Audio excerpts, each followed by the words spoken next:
Halo semua, belakangan ini propaganda untuk mengubah ideologi negara menjadi khilafah sangat masif. Mereka mengiming-iming tidak ada DPR dan tidak ada pajak, yang mungkin bisa terdengar sangat menarik bagi orang-orang yang sedang frustasi melihat kondisi bangsa dan negara. Mereka percaya bahwa hidup mereka akan lebih baik jika negara ini menerapkan sistem khilafah. Di sisi lain, banyak orang yang menolak khilafah dan berkata itu bahaya dan bertentangan dengan Pancasila. Jadi pada video ini kita akan mengupas tuntas tentang apa itu sistem khilafah supaya kita benar-benar paham apa yang kita sedang hadapi. Oleh karena itu, simak video ini sampai selesai dan bagikan sebanyak-banyaknya kepada semua orang, baik kepada muslim dan non-muslim, baik kepada lelaki maupun perempuan, karena semua orang perlu tahu ini. Oke? Yuk, kita mulai.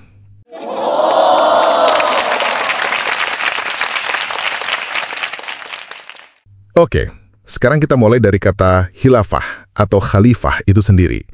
Secara bahasa, khalifah berarti pengganti atau penerus. Penerus apa? Penerus peran Muhammad sebagai pemimpin umat Islam dalam hal agama, hukum, ekonomi, politik, sipil, militer, dan lain-lain, dalam segala hal. Khalifah ini bukan pelayan rakyat, dia adalah pelayan Allah. Tidak ada yang lebih tinggi daripada khalifah selain Allah. Sedangkan rakyat adalah pelayan khalifah. Apa kata khalifah? Rakyat harus taat, karena khalifah dianggap sebagai wakil Allah. Taat kepada khalifah sama dengan taat kepada Allah. Tidak taat kepada khalifah berarti tidak taat kepada Allah. Sejauh mana harus tunduk? Hadis Muslim nomor 1847 berkata, dengarlah dan taat kepada pemimpinmu, walaupun mereka menyiksa punggungmu dan mengambil hartamu, tetaplah mendengar dan taat kepada mereka. Jadi sezolim apapun seorang khalifah, sejahat apapun seorang khalifah, sesengsara apapun umat muslim, semua muslim harus taat kepada khalifah. Jadi satu orang khalifah ini berkuasa mutlak. Mungkin ada yang berpikir, khalifah itu dibatasi oleh syariat Islam. Tetapi jangan lupa, siapa yang menetapkan hukum-hukum di dalam syariat Islam? Si khalifah itu sendiri. Dia adalah legislatif yang membuat hukum, dia adalah eksekutif yang melaksanakannya, dan dia juga adalah yudikatif yang mengawasi. Bagaimana tiga khalifah sendiri melanggar syariat Islam? Ada pengecualian. Seperti Nabi Muhammad mendapatkan pengecualian.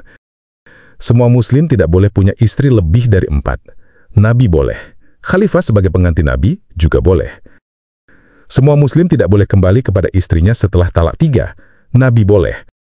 Khalifah sebagai pengganti Nabi juga boleh. Selain itu masih banyak aturan di dalam Islam yang dikecualikan untuk Nabi, yang berarti juga dikecualikan untuk khalifah. Jadi khalifah buat aturan yang harus ditaati oleh semua muslim, tetapi dia sendiri tidak harus taat, sebagai keistimewaan karena dia adalah seorang khalifah. Sistem ini disebut sistem khilafah. Di dalamnya bisa ada majelis ulama, penasehat, panglima militer, hakim-hakim, dan lain-lain. Tetapi mereka semua bukan wakil rakyat. Mereka adalah wakil khilafah. Khilafah adalah wakil Allah. Jadi memang tidak ada DPR di sistem khilafah. Karena memang tidak ada wakil rakyat. Tidak ada yang namanya demokrasi di dalam sistem khilafah. Yang ada adalah tunduk mutlak kepada pimpinan. Satu-satunya alasan yang sah untuk tidak lagi taat kepada khalifah adalah kalau dia murtad, tidak lagi beragama Islam. Dalam hal ini berarti kalau khalifah itu sudah tidak lagi mengakui Allah sebagai Tuhan dan Muhammad sebagai Nabi. Sampai kapan seseorang menjabat sebagai khalifah? Sampai dia meninggal. Nah, bagaimana cara menentukan seorang khalifah? Dalam menentukan seorang khalifah, tidak ada pemilihan oleh rakyat atau umat. Khalifah ditentukan oleh segelintir orang yang dianggap tokoh penting yang mewakili umat. Dalam bahasa zaman sekarang, tokoh-tokoh ini disebut para elit politik. Merekalah yang menentukan siapa yang menjadi khalifah. Kemudian mereka melakukan baiat. Apa itu baiat? Secara etimologi, baiat berasal dari akar kata bai yang mempunyai makna jual beli. Jadi secara harafiah, baiat berarti transaksi jual-beli. Apa yang ditransaksikan? Dalam hal ini, pemimpin memberikan janji untuk melindungi mereka dan mereka memberikan janji untuk setia. Dari sini baiat menjadi sumpah setia kepada seorang pemimpin. Biasanya dilakukan dengan ucapan sumpah setia dan jabatan tangan. Sampai kapan masa berlaku baiat? Tidak ada masa berlaku, alias seumur hidup. Nah, bagaimana jika para elit politik tidak sepakat? Ini yang menjadi masalah. Mari kita lihat sejarahnya dari Khalifah pertama, Abu Bakar. Menurut sumber-sumber Islam Sunni, Muhammad meninggal tanpa menunjuk siapa penggantinya. Segera sesudah Muhammad meninggal, Abu Bakar, Umar bin Khattab, dan beberapa sahabat Nabi lain berkumpul untuk menentukan siapa yang menjadi pemimpin menggantikan Muhammad. Mereka tidak ikut mengurus jenazah Muhammad. Para sahabat Muhammad yang lain mengurus jenazah, tidak ikut rapat menentukan pemimpin. Di dalam rapat terjadi perdebatan sengit. Banyak yang ingin kepala suku Khazraj, Sa'ad bin Ba'adah, yang jadi pemimpin. Tetapi banyak juga yang tidak setuju. Sampai ada usulan biar ada 2 pemimpin, satu dari Ansar dan satu dari Muhajirin. Abu Bakar menolak dari Ansar dan dari Muhajirin. Dia maunya dari Quraisy. Ansar dan Muhajirin tidak setuju harus dari Quraisy. Tanpa ada kesepakatan, Umar lalu mendekat ke Abu Bakar dan langsung membaiatnya. Langsung bersumpah setia kepada Abu Bakar sebagai khalifah. Bagaimana dengan yang lain? Banyak yang akhirnya ikutan Umar membaiat Abu Bakar. Sebagian lagi menolak dan timbul keretakan. Sampai akhirnya Sa'ad bin Mu'adah tidak mengakui kekhalifahan Abu Bakar. Tetapi Abu Bakar jalan terus sebagai khalifah tanpa memperdulikan yang tidak mengakuinya. Bagaimana dengan para sahabat Muhammad lain yang tidak ikut rapat? Banyak yang tidak setuju. Salah satunya Ali bin Abi Thalib yang merupakan menantu Muhammad. Menurut para pengikut Ali bin Abi Thalib, sebelum meninggal, Muhammad sudah menunjuk Ali sebagai penerus. Abu Bakar memaksa Ali dan pengikutnya untuk mengakui Abu Bakar sebagai khalifah. Sampai terjadi sesuatu pada Fatimah, istri Ali yang merupakan anak perempuan Muhammad dan janin yang dikandungnya. Teman-teman yang Sunni sekarang ini biasanya tidak tahu atau menyangkal bahwa Abu Bakar memaksa Ali bin Abi Thalib. Tetapi kenyataan sekarang ini Islam terbagi jadi Sunni dan Syiah adalah buktinya. Sampai detik ini, Muslim Syiah menolak kekhalifahan Abu Bakar. Ini adalah fakta bahwa tidak ada kesepakatan yang dicapai melalui musyawarah mufakat pada waktu memilih Abu Bakar sebagai khalifah. Jadi tidak ada yang namanya demokrasi musyawarah untuk mufakat dalam sistem khilafah. Sistemnya adalah sekelompok elit politik bersumpah setia kepada seseorang yang mereka anggap khilafah. Yang lain harus nurut. Kalau nggak mau nurut, perang. Dan kenyataannya Abu Bakar hanya memimpin 2 tahun yang dipenuhi perang terhadap orang-orang muslim yang tidak setuju dia adalah khalifah. Selanjutnya, apakah ada pemilihan khalifah pengganti Abu Bakar? Tidak ada. Menjelang wafat Abu Bakar menunjuk Umar bin Khattab sebagai khalifah. Kemudian para elit politik melakukan baiat, sumpah setia kepada Umar bin Khattab. Jadi sekali lagi, tidak ada demokrasi memilih pemimpin. Umar memerintah selama 10 tahun. Dan akhirnya dia ditikam oleh Abu Lulu'ah, seorang budak yang merasa tidak puas dengan kepemimpinan Umar. Sebelum wafat, Umar membentuk Dewan Syura berisi 6 sahabat utama untuk memilih khalifah baru. 6 orang, para elit politik, bukan seluruh umat muslim. Untuk memilih antara Ali bin Abi Thalib dan Utsman bin Affan. Utsman terpilih tetapi kemudian dia melakukan nepotisme. Mengangkat kerabat-kerabatnya pada posisi penting, sehingga akhirnya Utsman juga dibunuh oleh pemberontakan setelah 12 tahun memerintah.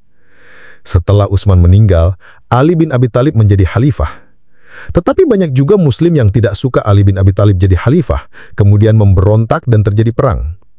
Dan akhirnya Ali juga dibunuh oleh kelompok muslim Khawarij.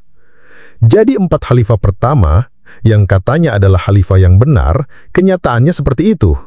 Dipilih oleh segelintir elit politik, banyak yang tidak senang dan terjadi perang pemberontakan. Kalau teman-teman telusuri sejarahnya lebih lanjut, juga seperti itu. Pada akhirnya kekhalifahan itu menjadi bentuk kerajaan yang diwariskan. Tidak ada demokrasi. Yang ada adalah baiat, sumpah setia para elit politik kepada khalifah. Yang tidak setuju, tidak ada cara untuk mengganti pemimpin selain perang bunuh-bunuhan. Tidak pernah ada sejarah pergantian khalifah secara demokratis dan damai di dalam Islam. Tidak boleh ada dua khalifah di dunia Islam. Kalau ada dua khalifah, perang. Mari sekarang kita bawa ke dalam konteks Indonesia zaman sekarang. Indonesia mau diubah menjadi sistem khilafah. Bagaimana prosesnya? Kita punya ormas-ormas Islam yang besar di Indonesia. Ada Nahdlatul Ulama, ada Muhammadiyah, Persatuan Islam, dan lain-lain. Para elit NU, Muhammadiyah, Persatuan Islam berkumpul menentukan siapa yang jadi khalifah. NU maunya dari NU, Muhammadiyah maunya dari Muhammadiyah, Persatuan Islam maunya dari Persatuan Islam, dan seterusnya. Tidak ada kesepakatan. Akhirnya koalisi. Misalnya, Muhammadiyah koalisi dengan Persatuan Islam dan langsung membaiat Kiai Haji Fulan sebagai khalifah untuk menegakkan syariat Islam. Bagaimana dengan NU dan ormas Islam lain? Harus setuju. Kalau tidak setuju, perang. Mari kita berandai-andai terjadi perang. Misalnya, NU kalah. Apa yang terjadi? Semua harta orang-orang NU jadi rampasan perang Khalifah Kiai Haji Fulan. Orang-orang NU menjadi budak. Mungkin teman-teman bingung, kok jadi budak? Jawabannya adalah itu syariat Islam. Yang kalah perang jadi budak. Semua hartanya dirampas, termasuk anak istrinya. Tidak peduli dia adalah seorang muslim atau bukan. Karena syariat Islam memperbolehkan budak jadi muslim, muslim jadi budak. Sampai ke khalifahan terakhir Ottoman, perbudakan itu diperbolehkan dalam syariat Islam. Perbudakan itu dihapuskan dari dunia ini baru terjadi pada abad ke-19. Dan itu karena perjuangan orang Kristen Protestan. Negara-negara Islam adalah negara-negara yang paling terakhir menghapuskan perbudakan, atas desakan dari negara-negara Barat. Arab Saudi bahkan baru menghapus perbudakan pada abad ke-20. Perbudakan dihapuskan di Indonesia pada abad ke-19 oleh pemerintah Belanda. Itu pun ditentang habis-habisan oleh para ulama Islam. Kembali ke sistem khilafah, menegakkan syariat Islam, berarti memperbolehkan kembali perbudakan. Mungkin teman-teman yang hidup zaman sekarang yang sudah tidak ada perbudakan tidak tahu perbudakan itu seperti apa. Yang pertama, kamu bukan dianggap manusia yang punya hak asasi, tetapi dianggap sebagai barang. Sebagai barang yang dimiliki oleh seseorang, kamu boleh diapain juga. Kamu boleh dibunuh. Istri kamu boleh diperkosa. Kalau kamu punya anak, anak kamu itu juga budak yang boleh diapain juga. Seperti anjing, boleh disuruh kawin dengan siapa, boleh disuruh cerai dengan siapa, kapanpun juga pemiliknya mau. Kamu tidak punya hak apapun. Hak untuk hidup juga tidak punya karena kamu adalah barang. Kamu boleh diperjualbelikan. Apa yang terjadi lagi jika perbudakan diperbolehkan demi menegakkan syariat Islam? Perampokan meningkat. Karena perampokan dianggap perang yang sah dalam Islam. Nabi Muhammad sendiri melakukannya berulang kali. Merampok para pedagang yang lewat. Kelompok muslim yang tidak suka Kiai Haji Fulan jadi khalifah akan merampok kelompok muslim yang jadi penguasa. Penculikan juga akan meningkat. Anak kamu bisa diculik, dibawa ke daerah lain dan dijual sebagai budak. Kalau sudah dijual sebagai budak, kamu menemukan anak kamu itu, kamu juga sudah tidak bisa apa-apa lagi. Karena anak kamu sudah jadi barang milik orang lain. Tentunya perbudakan yang diperbolehkan oleh syariat Islam ini bertentangan sila kedua yang berbunyi kemanusiaan yang adil dan beradab. Selain itu, apa lagi yang terjadi? Mungkin teman-teman hanya berpikir semua perempuan wajib pakai burkah. Tetapi sebenarnya, jauh lebih parah daripada itu. Perempuan tidak boleh bekerja di luar rumah, tidak boleh jadi guru atau apapun, tidak boleh menempuh pendidikan tinggi, pergi tanpa pengawasan lelaki juga tidak boleh. Tidak boleh ikut olahraga publik, tidak boleh menyalurkan aspirasi, dan bersuara keras di publik juga tidak boleh. TikTok atau eksis di media sosial juga tidak boleh, karena suara perempuan juga dianggap aurat. Tidak boleh memilih suami sendiri tanpa wali. Tidak boleh bercerai tanpa izin suami. Perempuan hanya mendapatkan warisan setengah bagian laki-laki. Kesaksian perempuan di pengadilan dianggap separuh kesaksian lelaki. Kalau seorang perempuan diperkosa, harus ada 4 orang saksi yang melihat perempuan itu diperkosa, baru itu adalah pemerkosaan. Dan kalau kamu tidak percaya, silahkan lihat Afghanistan, yang benar-benar menjalankan syariat Islam secara kafah. Semua ini juga tidak adil dan beradab bagi perempuan. Bagaimana dengan lelaki atau masyarakat umum? Kalau anak kamu mencuri, tangannya dipotong. Kalau khalifah mau harta kamu, mau istri kamu, kamu harus berikan. Kamu tidak boleh mengkritik khalifah, karena kamu bisa dianggap menghina khalifah dan dihukum mati. Masih banyak syariat Islam lain yang mungkin Muslim sendiri tidak tahu, kaget, tidak setuju, dan mengira saya mengada-ngada. Jadi saya dorong kamu untuk cari tahu sendiri apakah yang saya katakan benar atau salah. Kalau kamu katakan Aceh, Aceh itu belum sepenuhnya menjalankan syariat Islam, dan belum ada khalifah di Aceh. Kalau ada khalifah di Aceh bagaimana? Nanti ada lagi muncul khalifah dari tempat lain, dan harus perang, karena tidak boleh ada 2 khalifah pada waktu bersamaan di dunia. Jadi kalaupun ada khalifah yang menguasai Indonesia, nanti Malaysia membaiat khalifahnya sendiri, perang lagi. Yang kalah, jadi budak. Selesai perang lawan Malaysia, nanti Pakistan membaiat khalifahnya sendiri, perang lagi, dan seterusnya. Perang terus. Dan itulah kenyataan yang terjadi di dunia Islam. Nah, sekarang bagaimana dengan ekonomi? Khilafah menjanjikan katanya tidak ada pajak. Dari mana kekhalifahan punya uang untuk mendanai sistem pemerintahannya?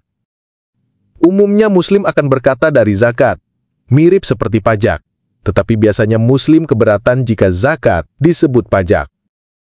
Saya bukan mau memperdebatkan apakah zakat adalah pajak, tetapi zakat itu tidak akan mencukupi sistem pemerintahan. Apalagi sumber pendapatan pemerintahan khilafah? Jizyah, uang keamanan yang diambil dari non-Muslim. Sebuah diskriminasi yang bertentangan dengan sila kelima Pancasila yang berkata, keadilan sosial bagi seluruh rakyat Indonesia. Tetapi kita abaikan itu dulu. Kita anggap jizyah dijalankan karena Pancasila sudah berganti jadi khilafah. Kenyataannya di dalam sejarah, populasi non-Muslim di dalam pemerintahan khilafah akan menurun drastis karena banyak orang merasa tidak adil dan menjadi Muslim untuk menghindari jizyah yang tidak adil itu. Akibatnya, penghasilan dari jizyah juga turun dan tidak cukup untuk menjalankan pemerintahan. Apalagi yang menjadi pemasukan pemerintahan khilafah? Harta rampasan.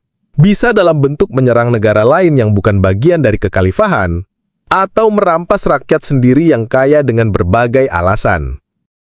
Kalau kamu kaya, walaupun kamu Muslim, kamu tinggal dituduh menghina khalifah selesai. Kamu dibunuh, harta kamu diambil. Tidak ada yang berani membela kamu karena semua orang takut ikutan kena dibunuh dan dirampas seperti kamu. Apalagi yang menjadi sumber pendapatan khilafah? Sumber daya alam, tambang, semua itu dikuasai oleh khalifah. Eksploitasi gila-gilaan sampai ekosistem rusak, gak boleh protes. Khalifah adalah wakil Tuhan, Tuhan yang punya semua itu. Jadi bumi, air, dan segala yang ada milik khalifah. Kamu hanya sewa atau boleh pakai. Jadi apakah sistem khilafah akan membuat hidup lebih baik? Tidak. Sistem khilafah akan membuat semua orang semakin sengsara dan menderita. Kecuali si khalifah dan segelintir orang yang menjadi antek-anteknya. Dan satu-satunya cara untuk mengganti siapa yang menjadi khalifah adalah dengan perang dan bunuh-bunuhan. Pertanyaannya, apakah seseorang akan masuk surga karena mati demi membela khilafah? Tidak. Apakah benar khalifah adalah wakil Allah? Bukan. Khalifah hanyalah orang yang haus kekuasaan, memanfaatkan Tuhan demi kepentingan dirinya sendiri dan kelompoknya, dan menggunakan agama untuk memperbudak. Jadi kamu mau Indonesia seperti itu? Apakah kamu mau NU, Muhammadiyah, dan ormas Islam lainnya saling perang rebutan kekuasaan, yang kalah jadi budak? Saya tidak mau. Jadi saya menentang sistem khilafah. Kalau kamu setuju dengan saya, kalau kamu juga menentang sistem khilafah, tidak mau Indonesia semakin terpuruk karena ideologi semacam ini, bagikan video ini sebanyak-banyaknya kepada siapapun, terutama yang Muslim, karena kita tidak tahu siapa yang sudah terpapar paham khilafah. Mereka perlu tahu bahwa apa yang mereka percaya itu salah.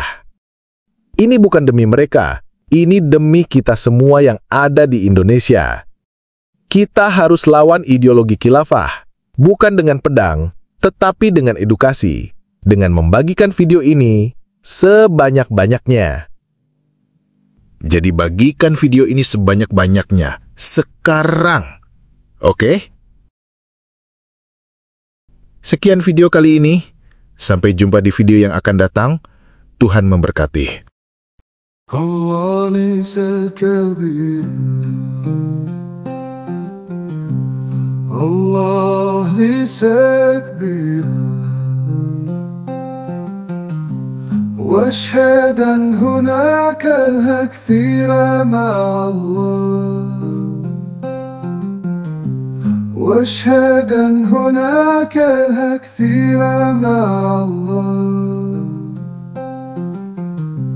واشهد أن محمدا ليس رسول الله، واشهد أن محمدا ليس رسول الله. ليس هناك فائدة من الصلاة، ليس هناك فائدة من الصلاة، وليس نحم النجاة، وليس نحم النجاة. الله ليس كبيرا، الله ليس كبيرا، هناك كثيرا، جانب الله هناك كثيرا، جانب الله.